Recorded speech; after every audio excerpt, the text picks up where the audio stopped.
पंचायत समिती आणि जिल्हा परिषदेच्या निवडणुका जाहीर झाल्या आणि 9 वर्षाच्या प्रतीक्षेनंतर पहिल्यांदाच होत आहे। बंधूंनो, 9 वर्षापूर्वी ह्या परिसराचा आणि आला जिल्हा परिषद मतदारसंघामध्ये आपण दादेपाशा पटेलना ह्या ठिकाणी त्यांच्या मंडळींना ह्या प्रभागाचं आणि ह्या परिसराचं प्रतिनिधित्व करायची संधी दिली आणि खरंच मी ह्या तालुक्याच्या एकंदरीत अनेक ह्या तालुक्याचा अभ्यास केला। त्या शिरोळमध्ये सन्माननीय अमरसिंह पाटलांनी जिल्हा परिषदेच्या काळामध्ये केलेलं काम आणि त्याच्यानंतर दादेपाशा पाटलांना केलेलं ह्या सगळ्या परिसरामध्ये काम, हे 2 जिल्हा परिषद मतदारसंघामध्ये काम कसं करायचं असतं जिल्हा परिषदेमध्ये, हे खरोखर बघण्यासारखं काम आहे। कारण मी सुद्धा जवळपास आज सक्रिय राजकारणामध्ये, मला सुद्धा 40 वर्ष ह्या राजकारणामध्ये आणि समाजकारणामध्ये गेली। अनेक वर्ष मग पूर्वीच्या काळामध्ये शामराव अण्णांच्या बरोबर, त्याच्यानंतर सारे पाटील साहेबांच्या बरोबर अनेक वर्षे ह्या जिल्हा परिषद पंचायत समितीच्या निवडणुकीमध्ये भाग घेऊन सक्रिय प्रचार करण्याचा मला योग आला। पण ह्या सगळ्या परिस्थितीमध्ये ह्या दोघांनी आपल्या तालुक्यामध्ये कोणी सांगावं की ह्याच्यापेक्षा सक्षम या दोघांच्या पेक्षा काम कुठं जिल्हा परिषदेमध्ये कोणी केलंय, निश्चितपणे त्या लोकांनी अतिशय चांगल्या पद्धतीचं काम केलंय। आणि म्हणून परत पुन्हा एकदा आपण दादेपाशा पटेलला गेल्या वेळा मंडळीच्या मार्फत म्हणजे सही आणायला जायचं झालं तर वहिनींच्या घरात जाऊन दादेपाशाला बी सही आणायला लागत होती। आता जागेवर बोट खटक्यावर बोट जागेवर पलटी। आता त्यामुळं तिथनं पुढच्या काळामध्ये अधिक गतिमान जर आपल्याला काम करायचं असेल तर दादेपाशा पटेल सारखा उमेदवार आपल्याला निश्चितपणे, आज कोण काय म्हणते ह्याच्यापेक्षा सुद्धा बंधूंनो, जवळपास 2005ला आपल्यामध्ये पहिल्यांदा महापुराचा तडाखा आपल्या ह्या सगळ्या परिसरामध्ये बसला आणि त्याचा सर्वाधिक फटका आपल्याला राजापूरवाडी, खिद्रापूर आणि विशेषतः ह्या नदीपलीकडच्या 7 गावामध्ये सर्वाधिक बस्तवाड ह्या सगळ्या गावांना सर्वाधिक फटका ह्या परिसरामध्ये ह्या सगळ्या ठिकाणी बसतो। आणि ह्या सगळ्या परिस्थितीमध्ये रात्रंदिवस आपल्यातल्या सगळ्या माणसांना वाचवणं, त्यांना एका बाजूला काढणं, त्यांना सुरक्षित ठिकाणी पोहोचवणं, त्यांच्या जेवणाची व्यवस्था करणं, त्यांच्या आरोग्याची व्यवस्था करणं।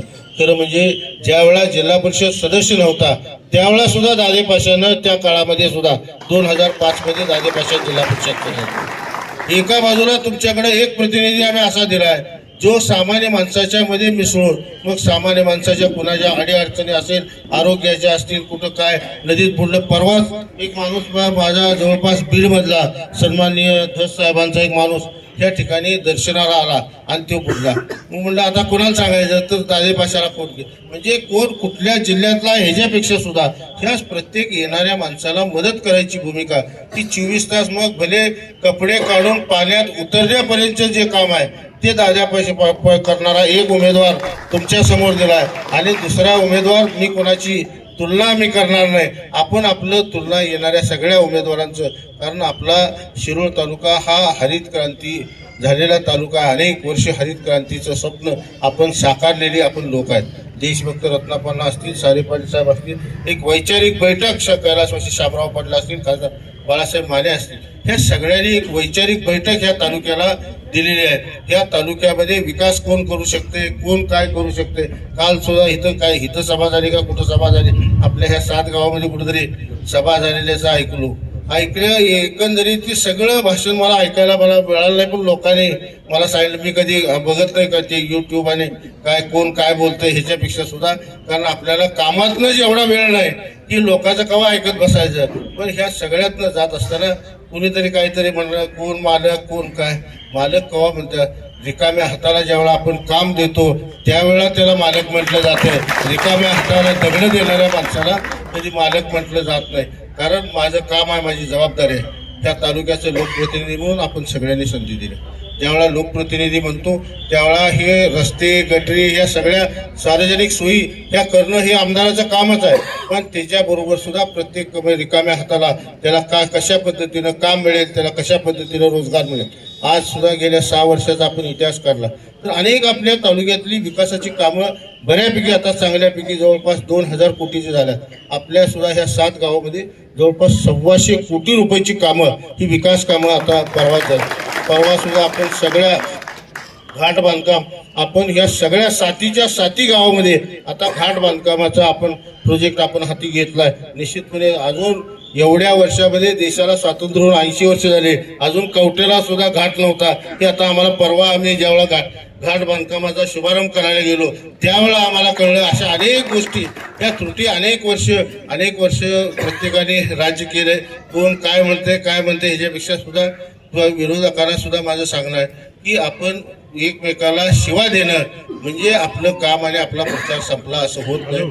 आपण तुम्ही केलेल्या पाठिंब्याच्या 10 वर्ष 15 वर्ष जे काही आपण वर्ष नेतृत्व आपण त्या तालुक्याचं प्रतिनिधी म्हणून आपण केलेलं आहे त्या काळातलं आपलं काम सांगा, भविष्यामध्ये आपण करणार आहे ते काम सांगा आणि त्यातनं आपण पुढे जाऊ आणि त्यामधनं लोक जे आपल्याला काय कौल देतील तो स्वीकारून आपण एकमेक काम करण्याचा प्रयत्न करूया.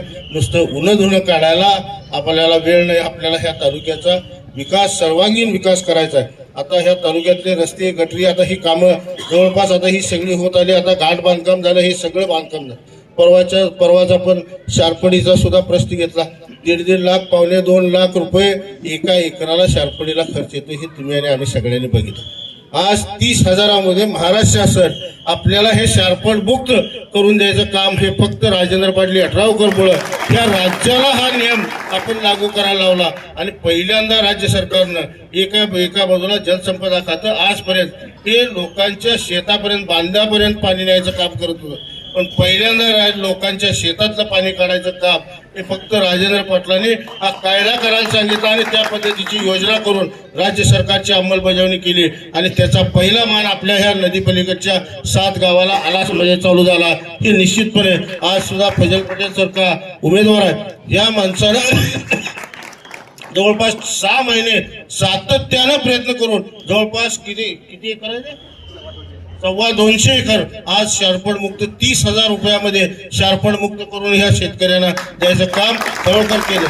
अशी माणसं जी काम करणारी माणसं आहेत, जी लोकांचं हित डोळ्यासमोर जवळपास काय करत होती त्याला 200-250 लोकांच्या शेतकऱ्यांचा प्रश्न 30,000मध्ये जे 2.25 लाख रुपये कर्ज काढून 12% आणि 13% जर कर्ज काढून जर माणसाला जर भरायला लागत असतील, त्या माणसाला जर 30,000 रुपयामध्ये काम होत असेल तर निश्चितपणे अशा ज्या शासनाच्या ज्या वेगवेगळ्या योजना आहेत ते भले प्रसंगी शासनाला नवीन योजना करायला लावून आपण ह्या तालुक्यामध्ये कशा पद्धतीनं अंमलबजावणी करता येईल अशा सगळ्या योजना शासनाच्या ज्या आपल्याला आणता येईल त्या आणण्याची गरज आहे.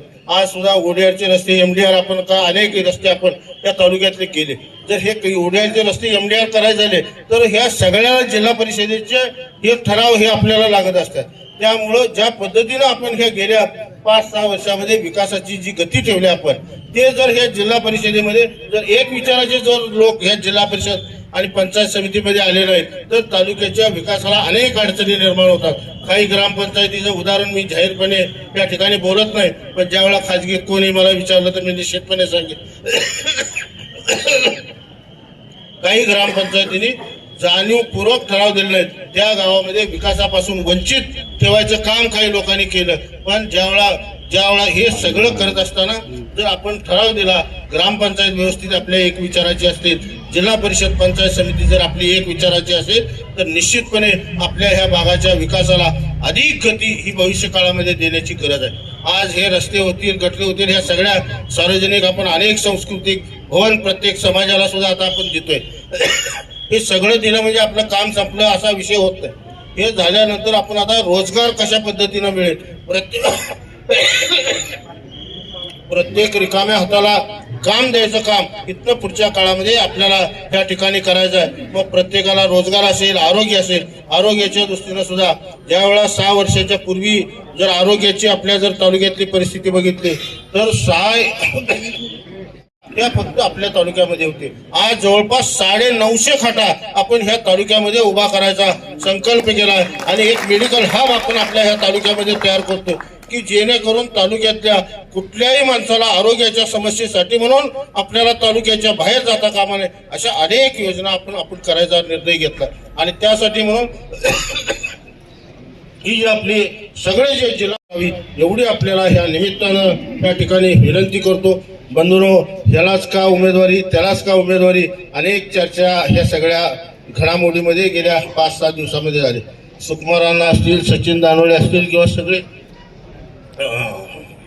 की अमोल असेल किंवा बाकीचे सगळे सन्माननीय धनाजी काका असतील, हे सगळेच लोक हे काही उमेदवाराला पात्र नाहीत अशा पद्धतीची परिस्थिती नाही. पण हे सगळं करत असताना एकालाच कोणाला तरी उमेदवारी द्यायला लागते. म्हणून ही सुद्धा जी बाकीची जी माणसं आहेत ही सुद्धा तेवढ्याच तळमळीनं सामाजिक काम करणारी माणसं आहेत. त्यांना सुद्धा तेवढाच तोला मोलानं ही तालुक्यामध्ये काम करणारी माणसं आहेत. त्यांचा सुद्धा भविष्यामध्ये मान सन्मान कशा पद्धतीनं राहील ही बघायची भूमिका त्या तालुक्याचं पालकत्व म्हणून ज्यावेळेला मी स्वीकारलंय त्यावेळेला ह्या सगळ्यांचा सन्मान ठेवणं, त्या सगळ्यांना जिथं जिथं काम करायला त्यांना संधी देता येईल तिथं संधी देण्याचा प्रयत्न आपण निश्चितपणे करू. पण आमच्यातल्या कुठंतरी काहीतरी भांडणं होतील याचं स्वप्न बघून जर कोण काय जर करत असेल तर निश्चितपणे येणाऱ्या काळामध्ये ते स्वप्न भंगलेलं येणाऱ्या 2 दिवसामध्ये ते दिसेल. निश्चितपणे आपण सगळ्यांनी एकसंघपणे कोण कुठल्या जातीचा आहे, कोण कुठल्या पंथाचा आहे, ज्या पद्धतीनं गेल्या 2-3 वर्षामध्ये या सगळ्या नदीपलीकडच्या 7 गावामध्ये एक वेगळ्या पद्धतीचं वातावरण करण्याचा प्रयत्न काही लोकांनी जाणीवपूर्वक जातीमध्ये तेढ निर्माण करायचा प्रयत्न काही लोक करतात. बंधूंनो, ही परिस्थिती कुठंतरी थांबवायला पाहिजे. आपला तालुका हा पुरोगामी तालुका म्हणून ओळखला जातो. देशभक्त रत्नापांना कुंभार असतील, सारे पाटला साहेब असतील, शामराव पाटील असतील, एक वैचारिक विचार घेऊन एक वैचारिक बैठक या तालुक्याला देण्याचा प्रयत्न केला. आज काही लोक वेगवेगळ्या जातीचा आधार घेऊन काही लोक खेळ करण्याचा प्रयत्न करतील. या सगळ्या जातीपातीच्या खेळाच्या पलीकडे जाऊन या तालुक्याचा विकास करायचा असेल, ह्या तालुक्याच्या प्रत्येक माणसाच्या रिकाम्या हाताला जर काम द्यायचं असेल, त्याच्या आरोग्याच्या सुविधा करायच्या असतील, त्या माणसाचा आर्थिक स्तर इथनं पुढच्या काळामध्ये आपला एकमेव कार्यक्रम असला पाहिजे. रस्ते गटरी ह्या सगळ्या होत राहतील, पण प्रत्येक माणसाचा आर्थिक स्तर कशा पद्धतीनं उंचावेल हे सुद्धा बघायची भूमिका आपण येणाऱ्या काळामध्ये घ्यायची.